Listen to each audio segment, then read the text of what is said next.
ఈ రోజు భారత ప్రభుత్వ కేబినెట్ సమావేశం ఏర్పరచుకొని కొన్ని నిర్ణయాలని వెలువరించింది. దాంట్లో ప్రముఖంగా 2 నిర్ణయాల గురించి నేను మాట్లాడదలుచుకున్నా.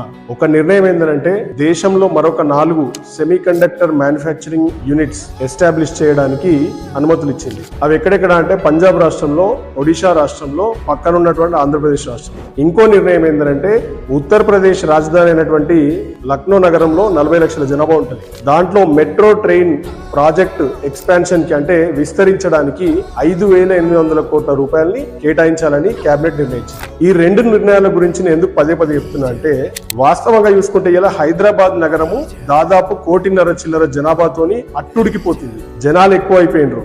రోడ్ల మీద ట్రాఫిక్ ఎట్లా పడితే అట్లా జామ్లు అవుతున్నాయి. ట్రాఫిక్ జామ్లు చిన్న చినుకు పడ్డా కూడా మన హైదరాబాద్ నగర వీధులన్నీ కూడా మొత్తము కాలువలు నదుల్లాగా తలపిస్తున్నాయి. ఇటువంటి సమయంలో హైదరాబాద్ లో అతి ముఖ్యమైనటువంటి ప్రాజెక్ట్ ఏది? మెట్రో విస్తరణ. గత ప్రభుత్వం కేసీఆర్ గారి ప్రభుత్వం అయినా, ప్రస్తుత కాంగ్రెస్ ప్రభుత్వం అయినా మరి కేంద్ర ప్రభుత్వానికి మొరబెట్టుకొని వినతి పత్రాలు ఇస్తే మన మెట్రో ఇక్కడ మేము విస్తరించాలంట 40 లక్షల జనాభా ఉన్నటువంటి లక్నోలో మాత్రము మెట్రో విస్తరణకి 5,800 కోట్లు అంటే సుమారు 6,000 కోట్లని కేటాయించింది. కొంచెమన్న వీళ్ళకి మరి ఇంగిత జ్ఞానం ఉందా లేదా నాకైతే అర్థమవుతుంది. రెండో విషయానికి వస్తే ఇక్కడ ఉన్నటువంటి 8 మంది బీజేపీ ఎంపీలు, 8 మంది కాంగ్రెస్ ఎంపీలు. ఎక్కడైనా కానీ 8+8 అంటే 16 అయితే మన కర్మ కొద్ది మన తెలంగాణలో 8+8 అయితే గుండుసున్నా. ఎందుకు?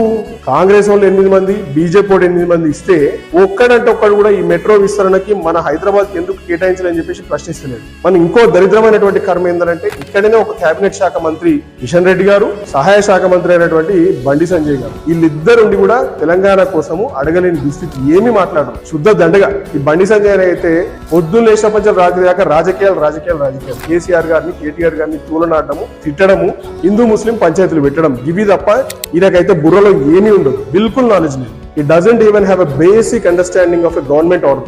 ఒక బేసిక్ అండర్స్టాండింగ్ లేదండి. జీవన్ చదవడం కూడా రాదే. గాయనం తీసుకుపోయి పైన ప్రధాన సీట్లో పెడితే ఇలా ఏం లాభం అవుతుంది కరీంనగర్ కానీ మా తెలంగాణ ప్రాంతానికి? ఎయిర్పోర్ట్ల గురించి క్వశ్చన్ చేయరు, కొత్తగా రావాల్సినటువంటి నేషనల్ హైవేస్ గురించి మాట్లాడరు, ఉన్నటువంటి రోడ్ ఓవర్ బ్రిడ్జెస్ ని కట్టడానికి తెలివి లేదు, IIM తీసుకురారు, IIITలు తీసుకురారు, IITలు రావు, జవహర్ నవోదయ స్కూల్స్ పూర్తిగా రావు, ఒకటి గవర్నమెంట్ మెడికల్ కాలేజ్ రాదు. ఇట్లా చెప్పుకుంటూ పోతే అడుగడుగున అన్యాయమే తెలంగాణకి. ఇక పోతే semi conductor manufacturing units. Semi conductor units establish చేయడానికి కావాల్సినటువంటి ఇన్సెంటివ్స్ సెంట్రల్ గవర్నమెంట్ ఇవ్వాలని కేబినెట్ నిర్ణయించింది. మరి తెలంగాణకు ఒక్కటంటే ఒక్కటి కూడా రాలేదు ఆ యూనిట్. అయినప్పటికీ సంకల్ గుద్దుకుంటే వీళ్ళిద్దరు పోయి ట్వీట్లు పెడతారంట. ఆంధ్రప్రదేశ్కి వచ్చింది, ఒరిస్సాకి వచ్చింది, పంజాబ్కి వచ్చింది అని చెప్పి సంతోషపడుకుంటే ట్వీట్ పెడుతుంది. సిగ్గు అనిపిస్తలేదు అన్వయం? మీకు నాకు అర్థం కాదు. మీకు ఓట్లు వేసి మిమ్మల్ని గెలిపించి కేంద్ర మంత్రులను చేసి ఎంపీని చేసి అక్కడ కూర్చోబెడితే మీరు పక్క రాష్ట్రాలకు వచ్చినాయని సంకల్ గుద్దుకుంటారా? మరి తెలంగాణకు రాలేదని ఎన్నడని ప్రశ్నించారా? మీ అమిత్ షాని కానీ, మీ నరేంద్ర మోడీని కానీ, మీ నితిన్ గడ్కరీని కానీ ఎవరినైనా ఏ ఒక్క ప్రాజెక్ట్ గురించి అయినా నిలదీసిండ్రా? అవునులే, చెప్పులు మోసినంత ఈజీగా అల్కగా పదవి వస్తే దాని విలువేం తెలుస్తుంది. ఇలా కరీంనగర్ కావాల్సినటువంటి ప్రాజెక్టుల గురించి ఈయన అడగదు, సికింద్రాబాద్ లేకపోతే తెలంగాణకు రావాల్సిన దాని గురించి ఆ పెద్ద మనిషి అడగదు. ఇక తెలంగాణ గురించి ఎవడు పట్టించుకుంటే దిక్కు దివాన లేని రాష్ట్రం లాగా ఇలా మన పరిస్థితి దాపించింది. ఎంత దరిద్రం అండి, నాకు అర్థం కాదు. ఈ 2 పార్టీల సన్నాసం నమ్ముకొని మనం గెలిపిస్తే మన నోట్ల మట్టి కొట్టుడు తప్ప వీళ్ళకి చేతనయ్యేది ఏదీ లేదు. ఇప్పటికైనా ప్రజలు ఒకటి గుర్తుంచుకోవాలి, తెలంగాణ నాయకత్వమే తెలంగాణకి స్వీయ రక్షణ.